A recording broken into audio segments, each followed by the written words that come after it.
Hello, everyone. My name is Charlie Batista, and I got here with me. Sabian or Rozzy. And this is episode 3 of the Bad Eggs Film Podcast, where we discuss all things movies. You can find us on Instagram at badeggs.official or YouTube at Sabian and Friends. Last week were the Oscars on Sunday. So we got a lot to talk about in this very special episode of the Bad Eggs Film Podcast. We got reactions coming up, we got thoughts coming up, and we're going to find out if our predictions from last week were correct. But first, let's start off and go ahead and talk with what we watched in the past week. You want to go ahead and start? Didn't we only see one thing? I saw two things, so I guess I'll start. On February 7th... What?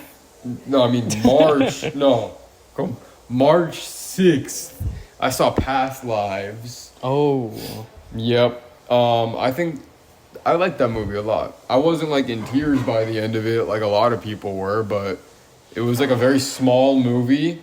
And like it really just focused on like a few points in these guys' lives. It was simple, like didn't need to be anything more than it was. I like the depiction of the language barrier in some scenes in the movie. I think you'd like the way the movie opens a lot. But yeah, I mean, like, performances were good.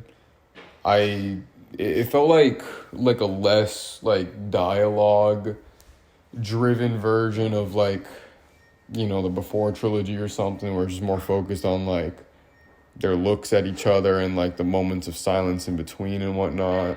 I like how like the movie kind of sets itself up as if it would be some kind of like romance with like a clear antagonist or something, right? Because there's like the main girl, right? She's got her husband and now she's reconnecting with her childhood friend, right? And then it's obvious, oh, you know, her husband's gonna be the bad guy, right?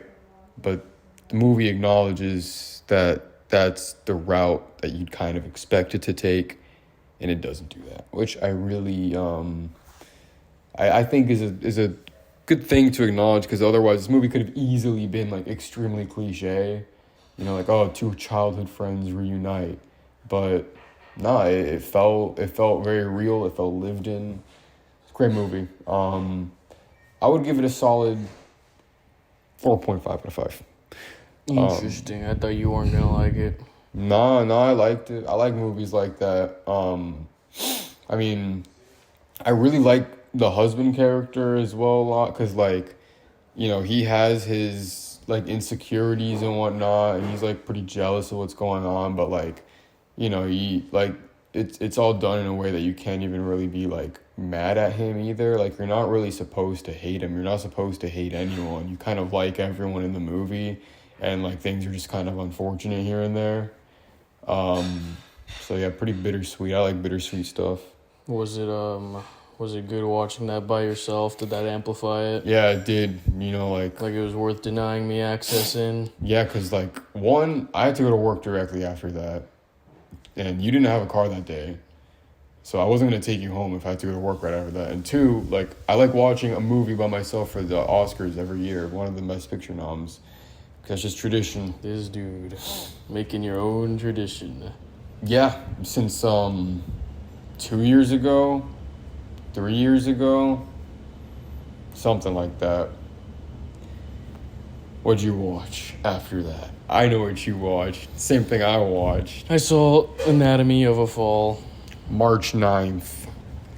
You already know what I thought because my letterbox spoiled it. Yeah, I was like, dang, I can't wait to find out what Sabian thought of that movie. And then I opened the app and I immediately see what you gave it, and I'm like, well, never mind. And I gave it 5 stars. You know why? Because it was so good. I cannot believe how good that was. Like, that was the most, probably, I mean, I don't know. That was the most reading I've done in a while, like in a theater.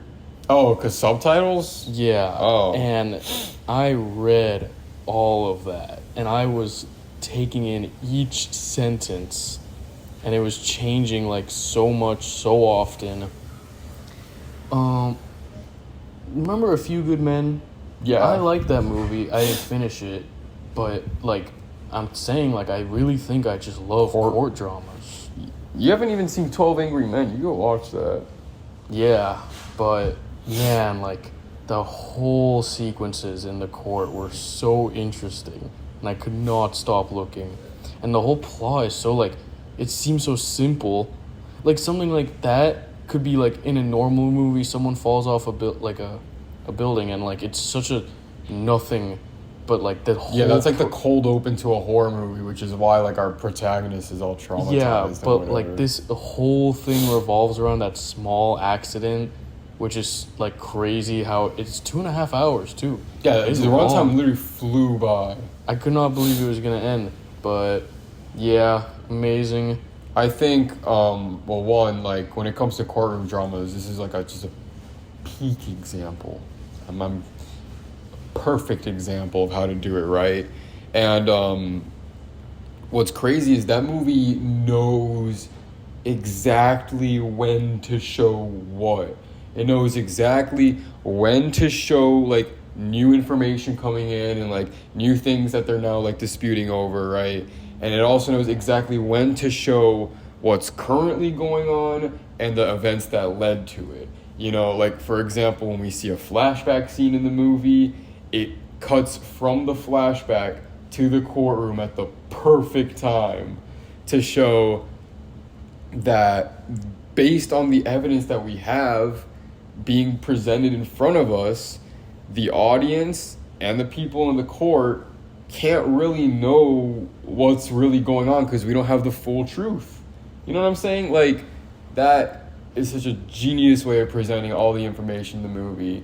And then constantly switching back and forth between like the people who are defending her and the people who are prosecuting her. And in the movie, I genuinely like was constantly going back and forth. Me too. On whether or not I thought she did. I said that in my review. I was like, it's crazy how like I switched up so many times, like thinking like whether she did that or not. I was like, okay, so you know what? For the sake of all our listeners, all 8 of you, we're going to head into a spoiler-filled discussion on this movie now, because there's some spoiler stuff I want to talk, so you've been warned. But let me just say, do you think she did it? No. Yeah, she didn't do it. She didn't do it after, like, everything that the kid says at the end, and, like, I thought it was stupid how at the Oscars, who was it that was presenting the award for her? She was all like, I forgot who it was, but it was either Michelle, it might have been Jamie Lee Curtis, I don't know.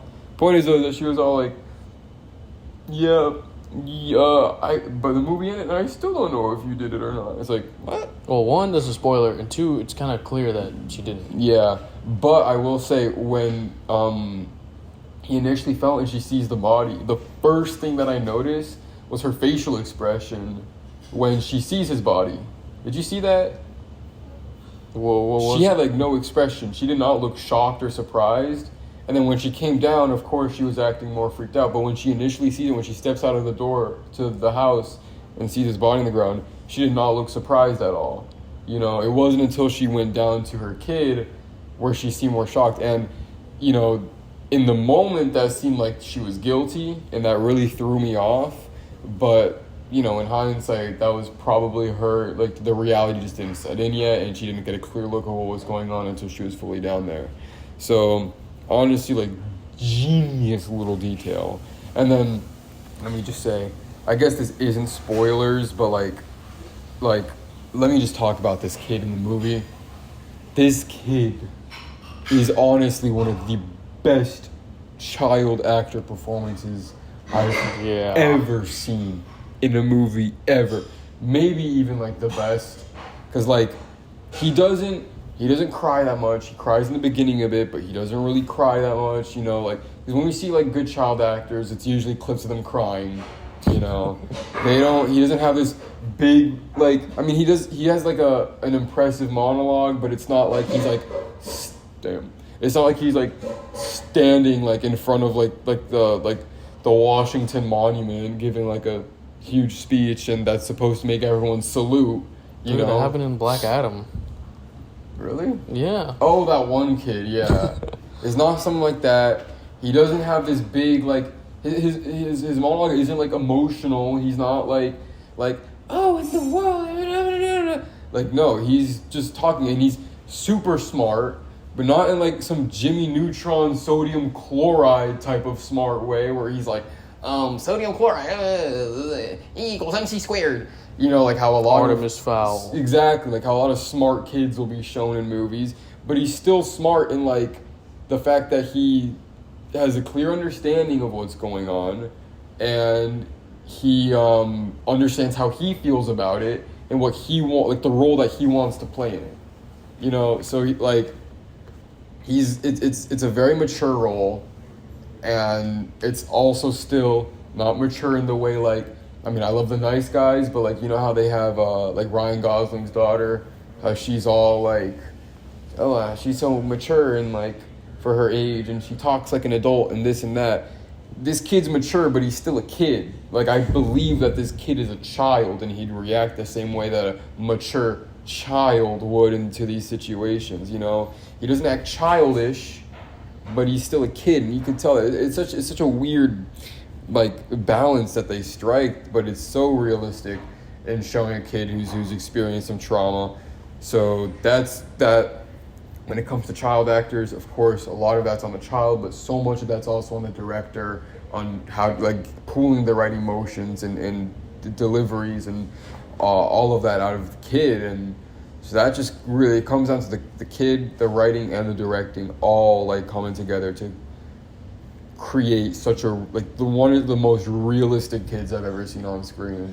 And what he says at the end, I was really thinking about it as I was driving earlier. I was like, oh my God, like, this movie's so good. Like, oh my God.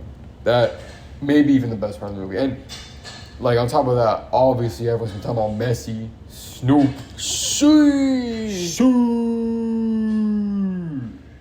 But yeah. How do you do that?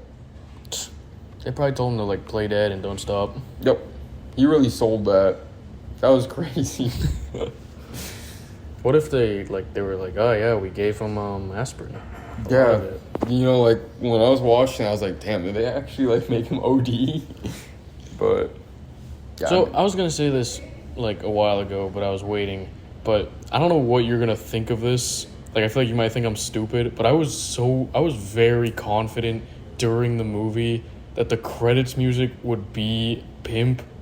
Yeah. Like, it would cut to credits and I'd hear that song again, but it wasn't.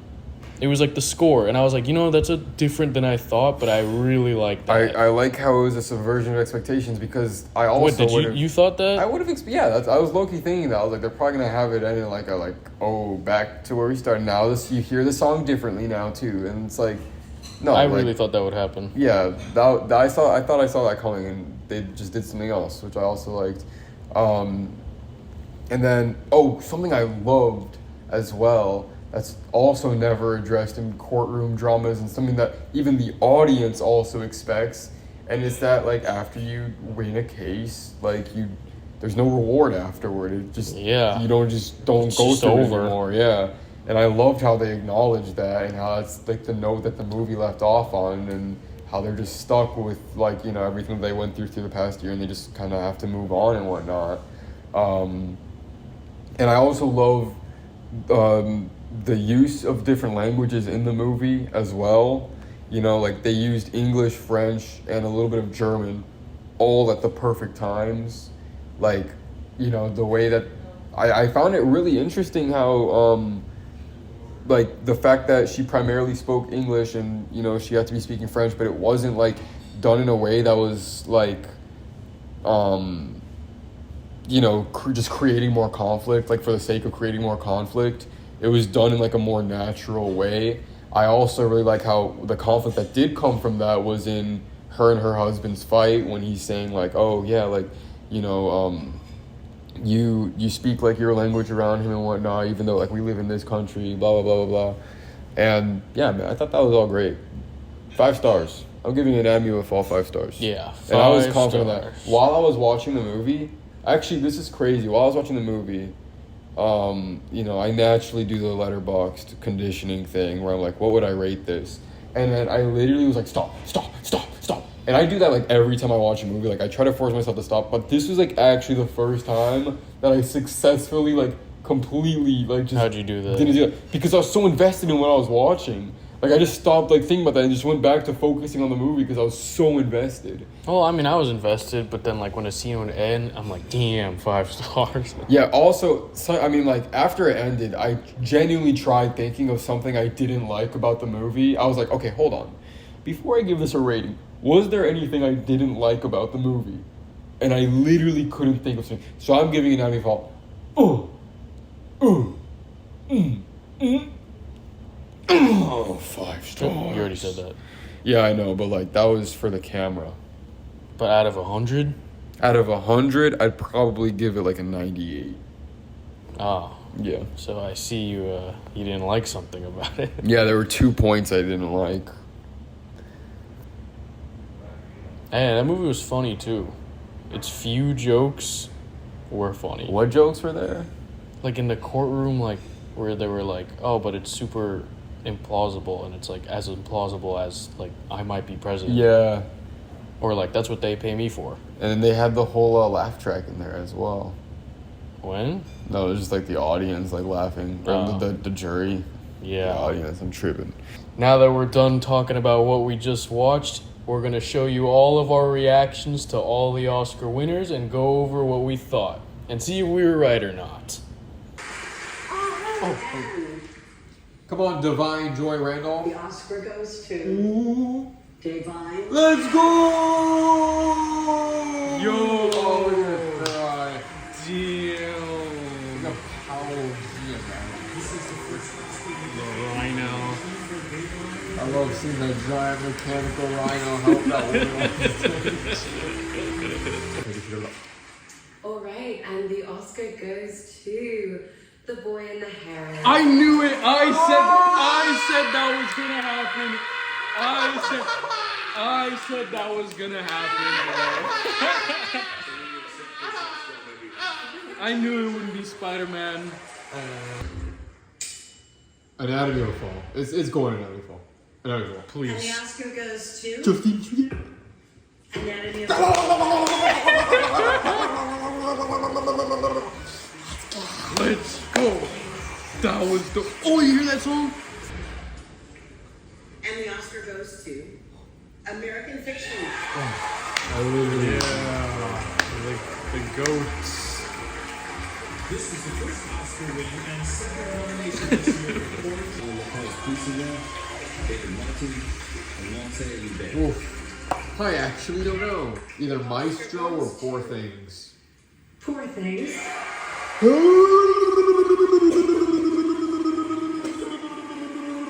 go. But it's not going to Poor Things. Then he's not going to do it. Watch that. Unless. Poor thing. Why do you think they weren't gonna do that? Because I like to get pleasantly surprised.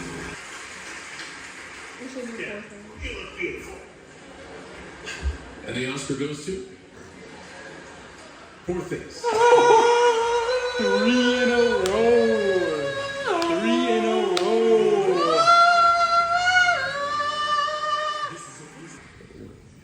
And the Oscar goes to Can't even say it.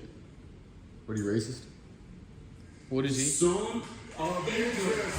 No surprise there. Man, but that movie was boring. Look at Jonathan Glazer. The Song of Interest. What is Bad Bunny? Non-English language film. I think he was Puerto Rican. So am I. Not racist. Or DJ. And the Oscar Or goes D. to Or Ruffalo. Robert Downey Jr. Oh! Oh my god!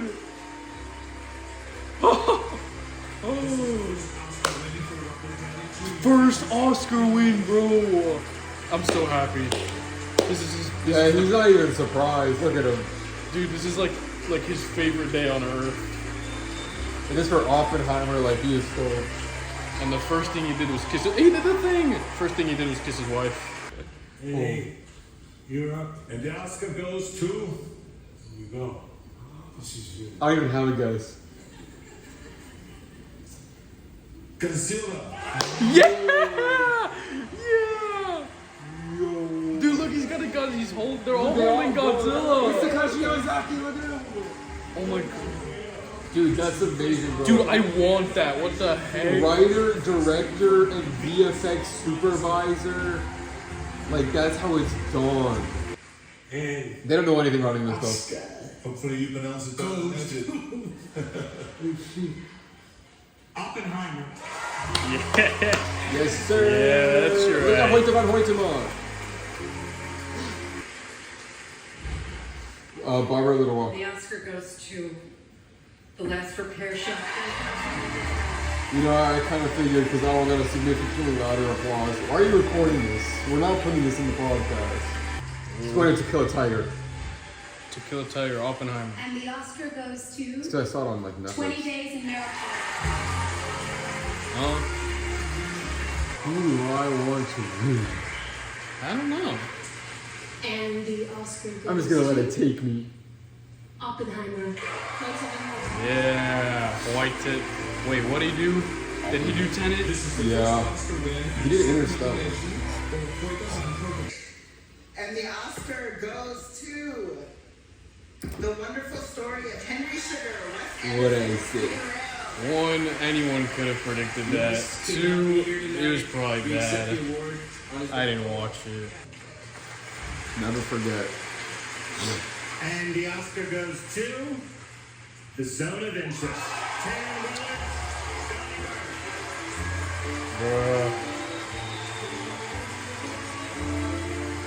I'm honestly not even mad at that. And I saw it coming. And the Oscar goes to Wappenheimer. Oppenheimer. Yeah, Ludwig. Except I like this Tenet score more. Ask Ludwig. I put in work. Ask Ludwig. Oh, he has an Oscar. Billie Eilish and Oh, they didn't give us any time. Yeah. What the heck? I thought they were going to say the nominees. Oh, let's go, Billie Eilish. Yeah, honestly, I'm glad they went through that quick because I already knew who was going to win.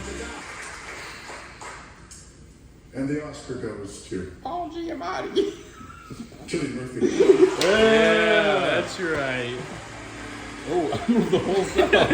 Who would have expected anything else? Come on, Nolan, please. And First the win. Oscar goes to Christopher Nolan.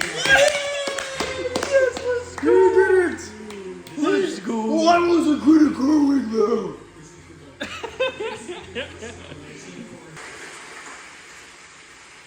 And the Oscar goes to Emma Stone. Oh! Look, she's She shocked. doesn't believe it. It happened. It was Emma Stone. Man, I know Alejandro's hyped. Oh. Wait, aren't you the nominees? Here it comes. It's Oppenheimer. And Maria, I see Oppenheimer. Wait, was that it?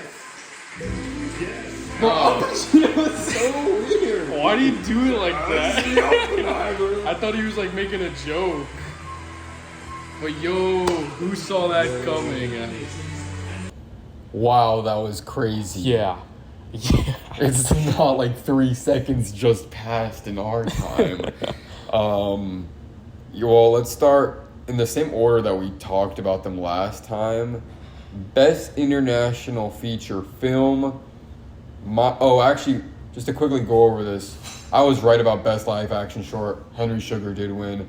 And Animated Short, I said don't care, didn't watch, but I'm going to be peeved if it's War is Over. War is Over won. And I was peeved. Wait, why don't you like that? Oh, Snail Song. Yeah, Snail Song. Yeah. All right, let's discuss like what we just actually care about. One, I want to go over the best animated feature.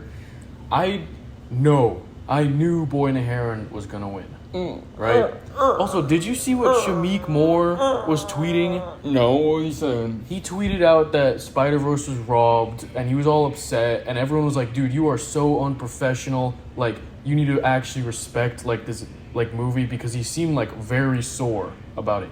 Like, he texted robed, and it made a follow-up tweet with, like, a correction that said robbed. And I was like, man, like... Hashtag robed. Yeah, and then he, like tweeted back, and he was like, sorry, like, I'm young, and, like, my thing, like, he kind of apologized, and was like, all right, respect to all the winners. But, like, yeah, he was all upset that Spider-Verse got robbed. Hey, you know me too. Yeah, I mean, I agree. I do think Spider-Verse was better, but... Nah, like, bro, I literally, come on, like, are you serious? Like, Yeah, you like Spider-Man. that was for me. That should have been for me. But I knew it wasn't going to happen. And they'll just give it to Beyond, and if they don't give it to Beyond, then, like, whatever, those movies... Cinema's dead. That's what it is. Or there has to be some sort of crazy masterpiece that comes out that makes me change my mind about that. But, like... It's going to be, like, Pixar's, like, movie about, like... Go on. Foot cramps. What if foot cramps had emotions? Yeah. Brr. I mean, okay, yeah, like, I like the boy in the heron, you know, but this makes me like it less. I mean, I thought that movie was just okay. No, but- I liked it. I liked it a good amount. I really liked it. But, like, bro, like, it's Spider-Verse, man. And, like, you know, like, if it wasn't going to be Spider-Verse, I would have wanted Boy in the Heron to win. I haven't seen Robot Dreams yet, so I can't speak on that. But, like, come on, man. It's Spider-Man. Like, that movie didn't just...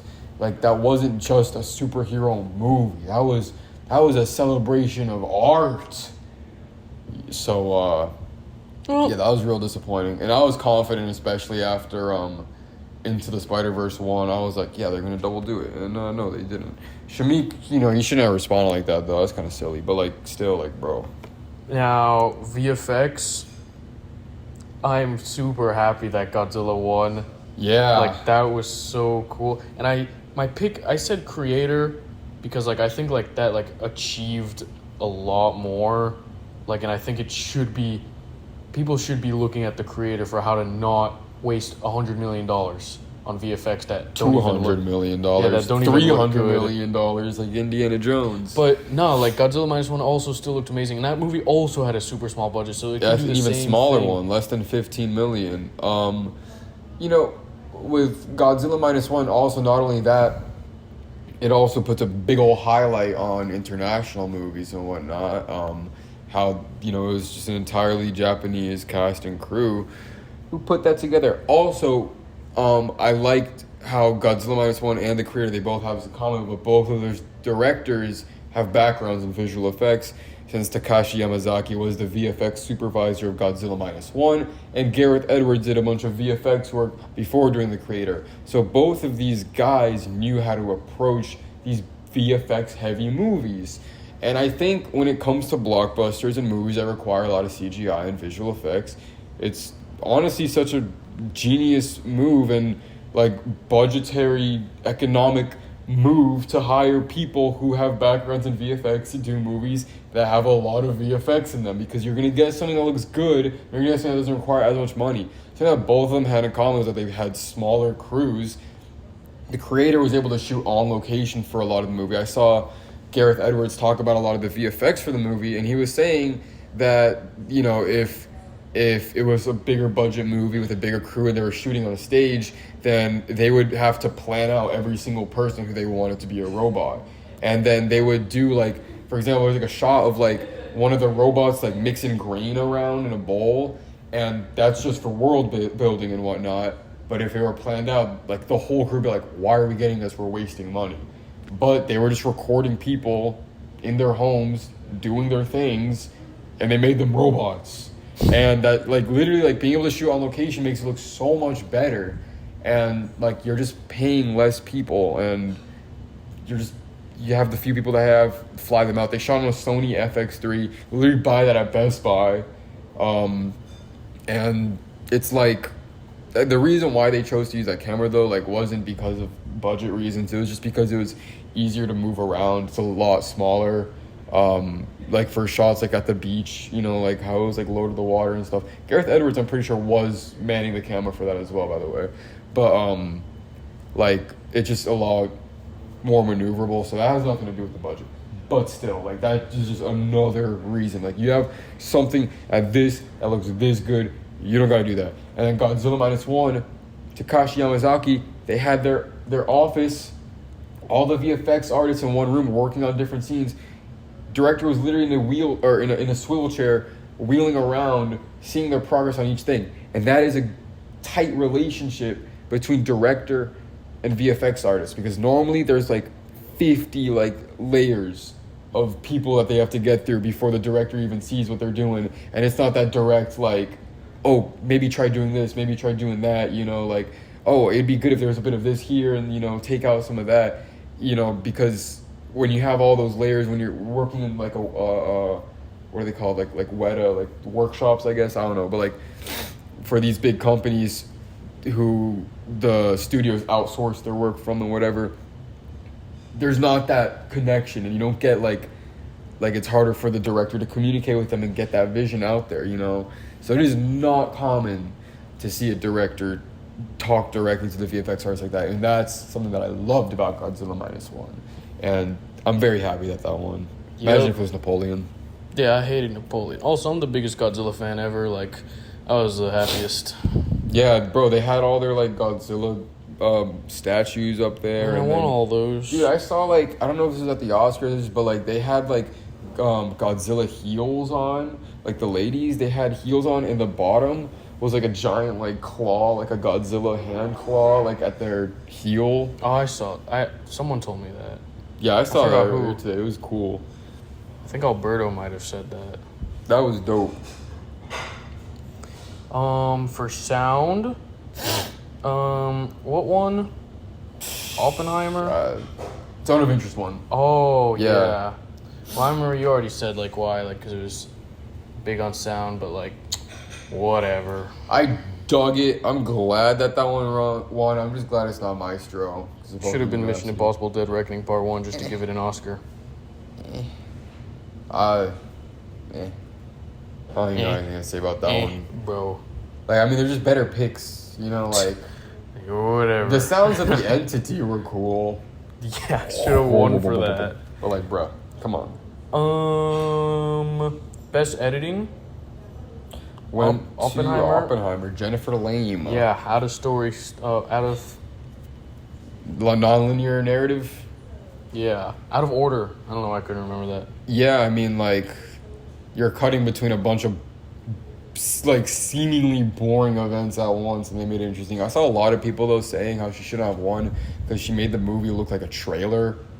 I mean, like, the whole movie looks like a movie trailer. Huh? I don't know what they're on about. I've seen it 3 times, and, like, I pay attention to editing. You know, I'm not who, like, just, like, you know, is dogging on these people, criticizing it.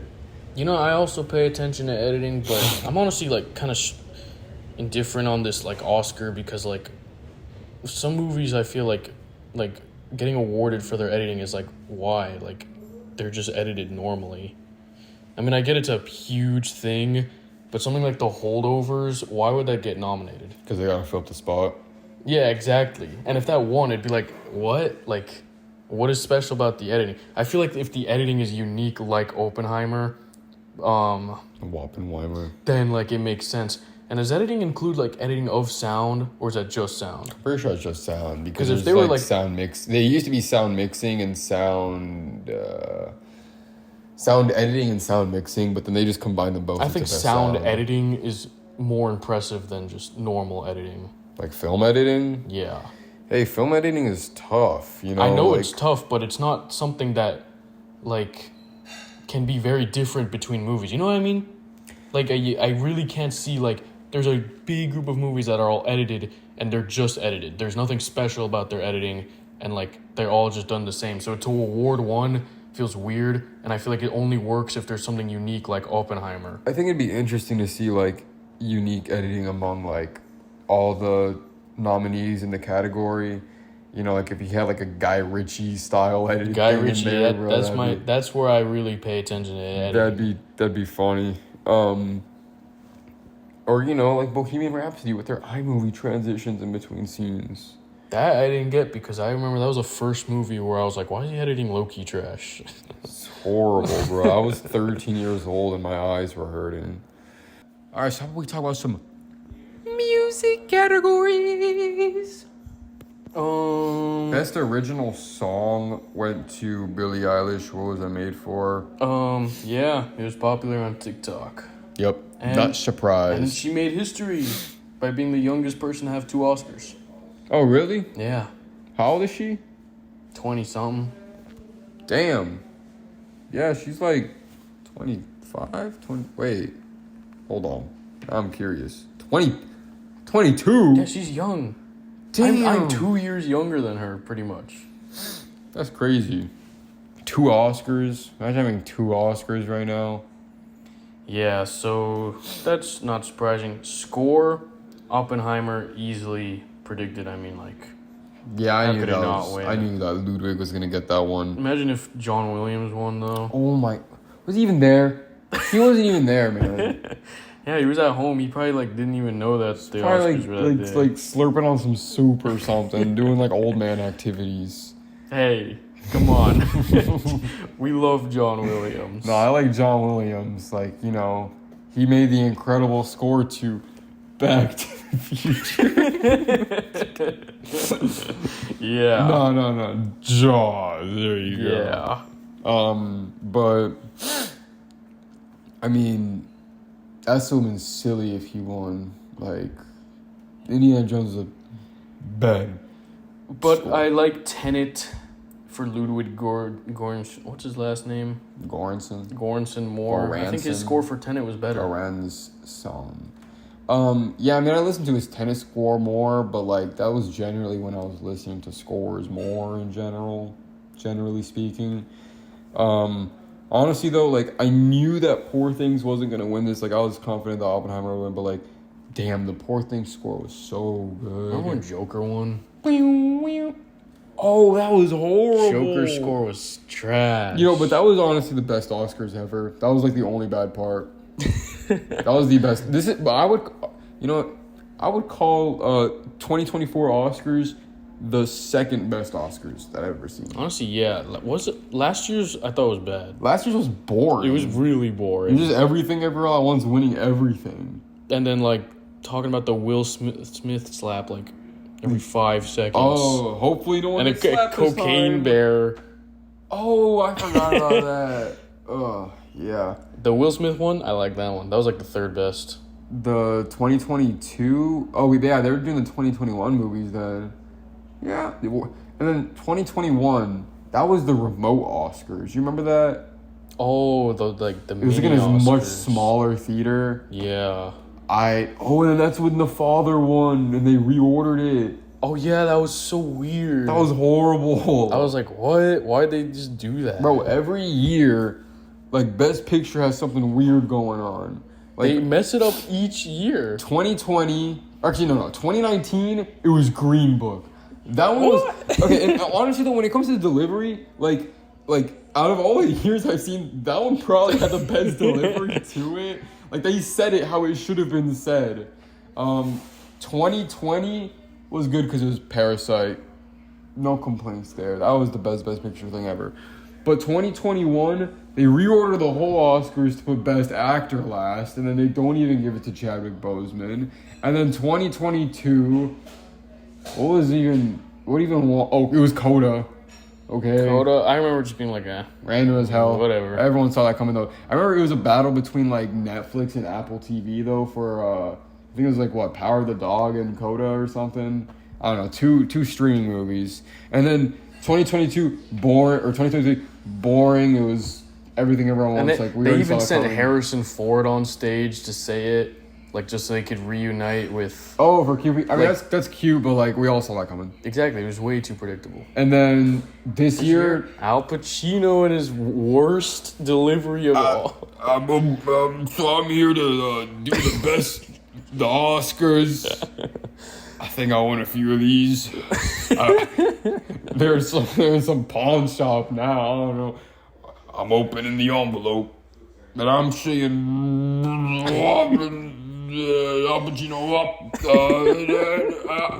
Heimer. Yes. Looks at the camera. Yes, Emma Thomas. that's. Oh yeah, he was like, yes. Emma Thomas, come on, get up here. I mean, I feel like, and like, it's not like, even though I was so confident that Oppenheimer was gonna win, I feel like if it had a normal delivery and the Oscar goes to, I would have had a huge suspense, and I say Oppenheimer, I'd be like, dang, like, it happened, but like... He literally was like, oh, I gotta go up there and read what's on the envelope, okay. And in our reactions, both of us we're like, what? Like, why do you do this? You said Al Pacino was so weird. Like, I don't know. He said it like he was setting up something. I don't know why he would end his sentence like, "My see Oppenheimer." Like why would he do that with his voice? My I see Oppenheimer. Get up here, Oppenheimer. Yeah, Emma, I see you. Yeah, I know you're looking at you. Oh, come on, let's You're go. just doing Tony at the Oscars now. But yeah, super weird guy. Yeah, I'm not a fan. I wonder what's gonna happen next year. Also, everyone was saying that he didn't say all the nominations, but like, was he supposed to? Yeah, they always do. Because someone said that like, I saw some people be all like, they already showed a clip from all of them. Well, yeah, but like, And someone else said that they do that on purpose because like they were running out of time. maybe they told him not to do it, but either way, like his best picture. Honestly, like, they no, showed it. I bet they told him to do it, but he's so like weird that he just forgot to. You gotta. I'm gonna open that note. Read what's on the envelope. Next year they're gonna bring on someone who's like, all right, I'm gonna read off each one that didn't win. Like, I'm gonna eliminate them until we get to the last two, and then you'll say it. So he's like, if it was this year, he's like, all right, didn't win. Poor Things, you're off. Maestro, sorry, Bradley Cooper. Killers of the funny title. What? Killers of whatever that means. Holdovers. Oh, nah. Scorsese. American Fiction. still- Anatomy of a Fall. Nah. And it's between Barbie and Oppenheimer, and my eyes see. Barbenheimer. Yeah. Yeah, and Best Actor. The Best Actor. Robert Downey Jr. Never been so happy for someone. My prediction was correct, but yeah, he got that, and like he also got it for a movie that wasn't Iron Man. Dude, I like Iron Man. Where is Iron Man? Oh, I like Iron Man, bro. Yeah, because you have that tiny little thing of iron. That means I like, and it came in a set. I like it. I like the Iron Guy. But dude, I saw some stupid brain dead comments that were like they got the Oscar and they were like, good for him, but he should not have won it for Oppenheimer. It should have been for Iron Man. Yeah. Like they were unironically being like, why did he get one for this? Like, why didn't he get one for Iron Man? Obviously, like they just don't like understand. Like, obviously, he would never get nominated for like a Marvel movie, but And the Oscar goes to Iron Man. Like, bro. after Endgame, people were saying that like Robert Downey Jr. should win an Oscar, and like there was people like rallying behind it, and I was Yeah. like, that's cute, but Not for gonna, Iron Man. Not gonna happen. He should win an Oscar. And like the thing is, when an Oscar goes to an actor who's been acting for a long time, like yeah, it's for a certain movie, but when they receive that Oscar, it's really like representative of their whole career, you know. So when RDJ got that Oscar, that wasn't just for Oppenheimer. That was for Iron Man. He just won it for Oppenheimer. You know what I'm saying? Like, so, you know, I honestly, like, he didn't even have like the biggest role in that movie. Like, I wouldn't even say that he, you know, was like he would steal the show in every scene he was in, but you know, he certainly deserved an Oscar. I'm glad he got it. And he was stoked. He's going to do more non-Marvel movies now. What a guy. Yeah. Best actress in a supporting role? Best actress in a... Oh, yeah, supporting role, Divine Joy Randolph. We all saw that coming. Good for her. Happy to see her win. Sorry, I just figured out that like the food I really wanted to get like closes at 9, so I have to cancel my order. Oh, damn. Best actress in a leading role? Dude, we all thought it'd be Lily Gladstone. Honestly, so glad it was Emma Stone. That is one of the best surprises of the night. Like, bro, she deserved it. She didn't even see, like, she saw it coming. Yeah, she was She so was shocked. like, what? It's not Lily Gladstone, bro. That was awesome. Let's go. Super happy. Alejandro, I know he was happy. I love you, Ale.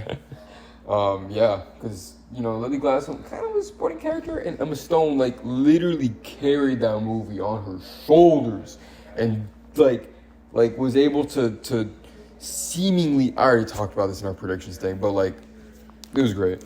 Yeah, best director, Christopher Nolan. I cannot believe that was his first Oscar. His first Oscar for best director. But, like, I just learned that was, like, the first time, like, he got awarded an Oscar for directing, and, like, man, he should just get that every time he makes a movie.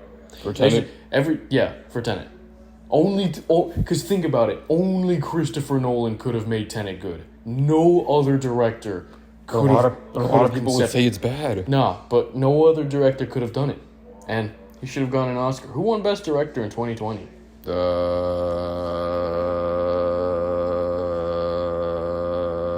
Probably like Power of the Dog. Oh, Chloe Zhao for Nomadland. Wait, that movie came out in 2021. Wait. No, that movie came out... Yeah, that... Oh, that's what... Wait, that's what won in 2020? Bro, 2020 Oscars were trash. Wait, Nomadland? Yeah. That was a 2020 movie? That was 2021. Oh, it's just saying because it had its festival run in 2020. Yeah, I don't know. I wasn't... What was I going to look up? Oh, yeah, Tenet. Let's see what our friends gave it. Oh, friends rating 3.7. Yeah, Tenet is a masterpiece. And I know you don't agree, but I think it is. I wouldn't call it a masterpiece, but I really like Tenet. I love Tenet, actually. Yeah. Is that it? Well, we got to talk about one best actor in a leading role, Cillian Murphy. Let's go. Saw that coming, but it was still very satisfying to see. Wasn't that his first acting Oscar? Oscar? So like, yeah. I mean, been a long time coming. And obviously, like, how could you not give it to him? He literally played Oppenheimer. And they said he picked up the leading role without reading the script, but I'm sure. Oh yeah, he did. Yeah. I'm sure if Christopher Nolan asked anything, anyone would say yes. Yeah, and like they've been working together for 20 years already. Like, how are you gonna say no? The heck. Yeah, I know him from Inception. I remember Cillian Murphy from Batman and in Peaky Blinders when he's like, and people will fail to recognize, it goes overlooked, but he was the bearded guy in A Quiet Place Part 2. oh yeah, he had an American accent. Yeah. That's crazy. And like I've seen people confused that he was even in that. No, that was, yeah, I remember like when that movie was just forgettable in general, but like, yeah. Best Picture, Oppenheimer, saw that coming. Didn't we just already talked about that? We did, but that's all I have to say about it, really. Shout out Oppenheimer. And honestly, now that it will probably get re-released because it was the Best Picture, I'm gonna see it again. Finally. Because I've only seen it once. Hey, maybe I'll watch it in a regular format. Damn, speaking of special formats, we're watching Dune Part 2 tomorrow in digital IMAX, but if it's good enough, I would high-key watch that in Fort Lauderdale because the IMAX 70 experience was bananas. Did they always do IMAX 70mm? Dune 2 is definitely playing in there. They have the film strips over there. Like I reposted it on TikTok, the projection room and whatnot for Dune 2. And before Oppenheimer, I got a trailer for Dune 2 that was in the full frame aspect ratio. So that was crazy. Let's just say, next week we're seeing Dune Part 2. I'm excited. I got a couple dogs. No. Well, before we conclude our episode for this week, I actually do want to talk about a little bit of movie news. Since we still got a few minutes left. First of all, what?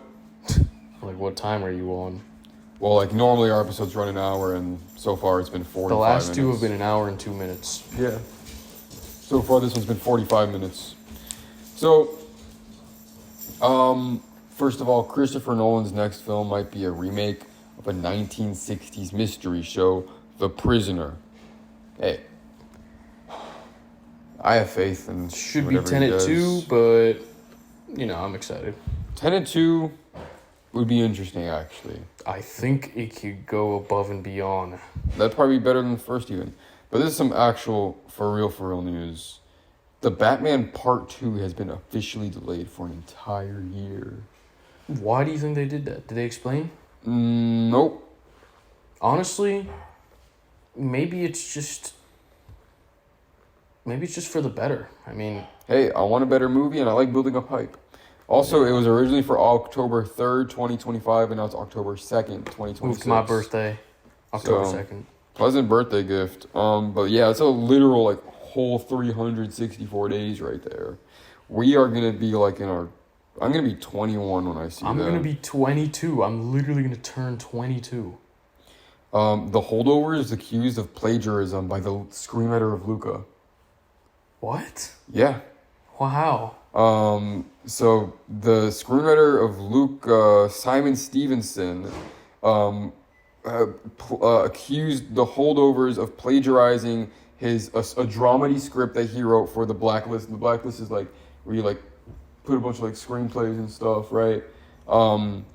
And he was like saying something that he said was straight up dialogue was taken word for word from his screenplay, the plot, the premise, the characters, a whole bunch of stuff.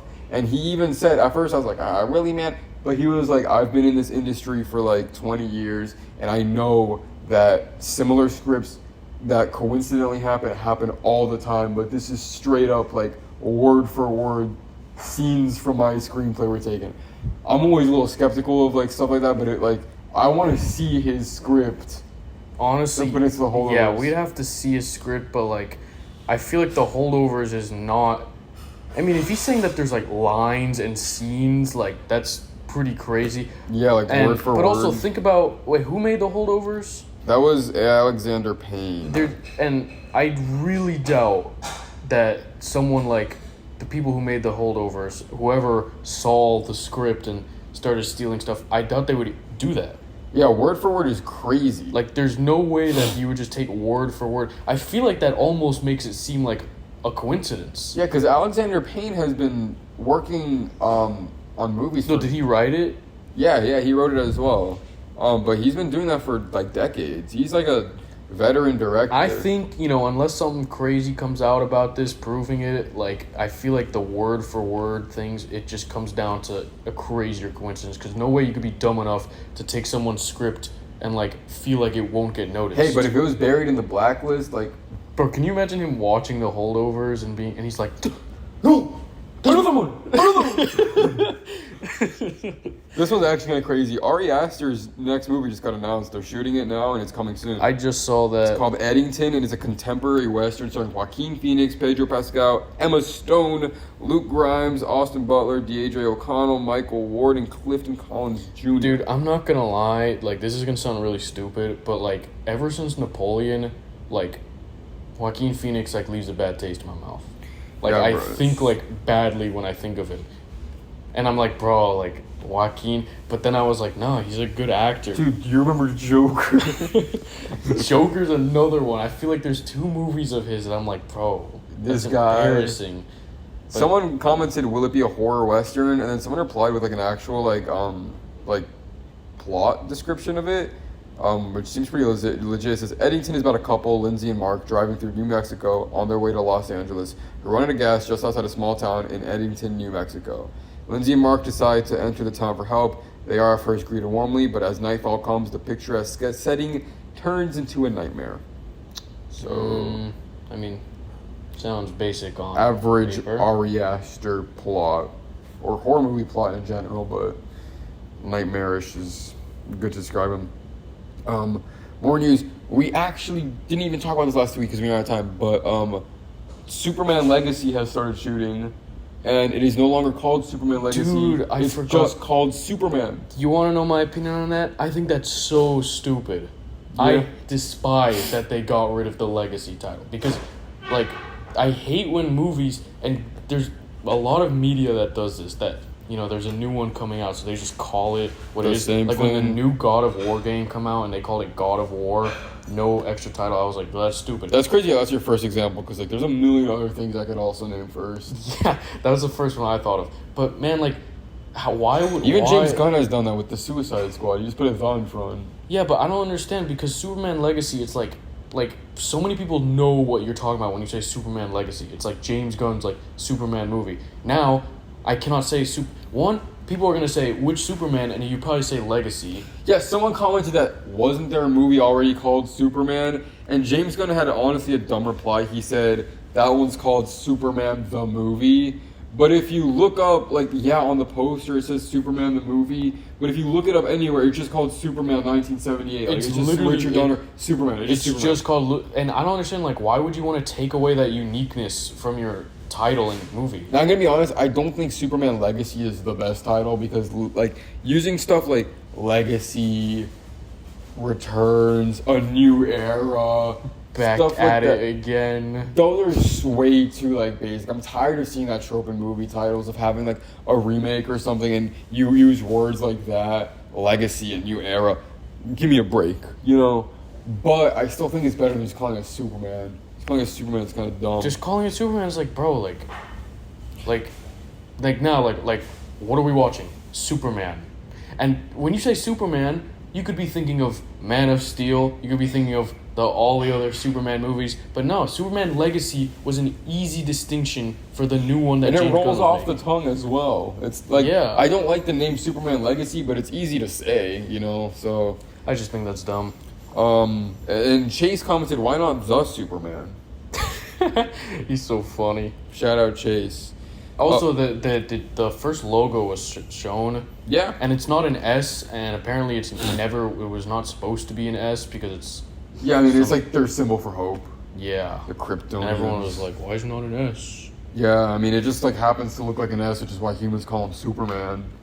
But there's been a bunch of, I think it was in Superman Returns maybe, but they had a logo that looked nothing like an S on there. It was just a line across the diamond. But I still think it looks enough like an S. I think it looks great. Yeah. If you zoom in close, it looks kind of like a basketball, but... Oh, that gives me PTSD from Spider-Man 2, The Amazing Spider-Man 2. Amazing Spider-Man, bro. No, the first one, his mask. Oh, that's... Hell no. But no, I dig it. I like the colors as well. The snow is interesting, Fortress of Solitude or something. I don't know. And I'm hyped for that. That's honestly in my top 3 most excited movies right now. Next, Ryan Gosling will officially be singing "I'm Just Ken" at the Oscars. Huh? Wait, he will? Yeah. Huh. I'm catching up on last week's news. President of Disney Movies Sean Bailey abruptly exits company after 15 years, effective immediately. Wait, what? The president of Disney Movies abruptly just left the company after 15 years, effective immediately. He's just, I'm gone. Is he the one responsible for all the trash? He's responsible for the live action remakes. I'm pretty sure. He was. I remember a quote that he said was the first thing he thinks about when making a live action remake is should this movie exist? Why is Clearly he hasn't thought of the question hard enough because none of them should. Yep, and I'm glad he's gone now. Gladiator 2 has a budget of $310 million. Wow. The Oscar speech saying why don't we make 50, 10 million. Oh, from Cord Jefferson. Yeah, I thought that whole speech was so funny and really truthful. He was spitting facts. I wasn't happy with. Oh, he didn't say the screenplay winners. Oh yeah. Adapted and then screenplay shouldn't have won. Wait, who was it? American Fiction. But the movie was good. It was good, but you know what it was up against? What? Poor Things, Oppenheimer. Wait, Poor Things was adapted? Yeah, from a book. Oh. From the 80s, I think. It's called Poor Things. And then we're really American Fiction. But Cord Jefferson gave a good speech where he's mentioned important things what you were just talking about, the budgets. So yeah, Gladiator 2, crazy budget. Is it even gonna break the bank? Break even? I heard that early screenings have left audiences blown away. Hey, that's great, but bro, it's from the guy who directed Napoleon. No, but for real, Hell no. I feel Hollywood puts way too much faith in movies that did really well 20 years ago, thinking that they'll make just as much money just Honestly, because it's a sequel. Indiana Jones, bro, they gave that a $300 They million have too much budget. faith in just any movies that made money because this is kind of a strange example, but the Marvels got a sequel because it made over $1 billion. Wait, Captain Marvel or the Marvels? Captain Marvel. That's what I meant. And like from our perspective, it's like, well, of course they're gonna make another one. But from Disney's perspective, it's like Captain Marvel made a lot of money, so obviously we need to make a second one. But like, the second one didn't do good. Yeah, and it's only because it made that much money. I mean, like back then, the Hulk didn't make that much money. That's why we didn't get another Hulk movie. The reason why Captain Marvel did so well, though, is just because people were waiting for Endgame as well. Because it was in between two of the biggest movies ever. Yeah, so of course people want to see if there's anything related to Endgame in there. That's like literally the only reason why they made money. Just for the post-credit scene. Actual truthful information. Yeah, so I don't know. These executives really have no brain. The Oscars added an Achievement in Casting Award category. That one? I don't care. It should be stunts. And if they're going to add another category, what does that stunts. mean? Like, who picked the cast? Yeah, I think it's like, man, what's that one casting director who's like in the credits of every movie ever? This one... Casting directors right now are like, oh boy. Yeah, really? That's good. They used to have the ensemble cast, and now they have one for the actual casting director, because it takes a lot of work to pull all these people together and whatnot. But like, bro, like, well, how are you gonna do that before giving out a stunt award? And they had their whole like David Leitch. Dude, I thought they were gonna drop a surprise Oscar. I thought they'd be all like, "Yo, we're announcing the achievement in stunts," and they just don't. They were just like, "Here's this video." That was them happy now. acknowledging that it's not gonna happen. Yeah, they were literally like, "There you go. You can't say that we didn't do anything because we did this." Bong Joon-ho's upcoming Mickey 17 was delayed to January 2025. Wait, really? I thought that was delayed indefinitely. No, it got moved to January 21st. It's a January movie. It's trash. Yeah, that's what I was gonna say. Like, why is it a January movie? That's kind of scary. But I actually have a concept, or not a concept, a little plot description. Oh, what is it? Robert Pattinson is a disposable employee sent on a human expedition to colonize the ice world of Niflheim. After one iteration dies, a new body is regenerated with most of his memories intact. Pretty interesting. Honestly, he made Parasite, right? Yes. Just making sure. I feel like a director going from such a perfect movie like Parasite, which is very grounded, in a small thing, to is that like sci-fi? This is sci-fi, yeah. In like world, like space. It's an ice world. Ice world. I'm assuming that means like there's gonna be some space there. Space. I feel like him going from that to this big sci-fi epic is kind of worrying. Well, okay, after something like Parasite, like making anything as a director, like chances are a lot of people are gonna be disappointed unless it's somehow even better, which, like when you go in with the expectations of something like Parasite, like you're gonna be disappointed when you see something that's just different, like anything. And this is different, it's a sci-fi movie. But you gotta remember, this guy made Snowpiercer, which is also a sci-fi movie that takes place That's one of my favorite with a lot of movies. snow and ice. I like Snowpiercer more than Parasite. So this guy likes ice. You know what? I have faith. I just I just worry, especially just in January. Like, Yeah, January is weird. What does that mean? I don't even know. But also, I remember also, I don't have this one screenshot, but I'm pretty sure after this he wants to make an animated movie about marine life. Huh? Yeah, Bong Like Joon-ho. Nemo? Wait, that was either Bong Joon-ho or no, yeah, it was Bong Joon-ho. Let me double check on this. He wants to make where is it? I swear I just saw this.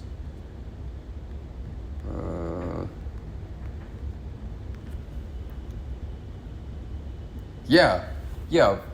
Bong is directing a movie which will tell the story about a relationship between deep sea fish and other marine life and humans, and that it starts production this year, and it's a Korean animated film. Interesting. Yeah. Hey, let the guy do whatever he wants to do. Yeah, he made Parasite. You want to talk about some Denis Villeneuve news, or do you want to save that for the next episode? Like after we watch Dune? Like after we watch Dune. Yeah, I guess I'll wait till after Dune because the stuff about Denis Villeneuve, like I got a lot to say. Yeah, and like we might as well have like a Dune Denis Villeneuve themed episode next week. Well, that just about wraps up our Oscars 2024 discussion, episode 3 of the Bad Eggs Film Podcast. We hope to see you all next week when we talk Dune Part 2 and other things Denis Villeneuve. See you next time.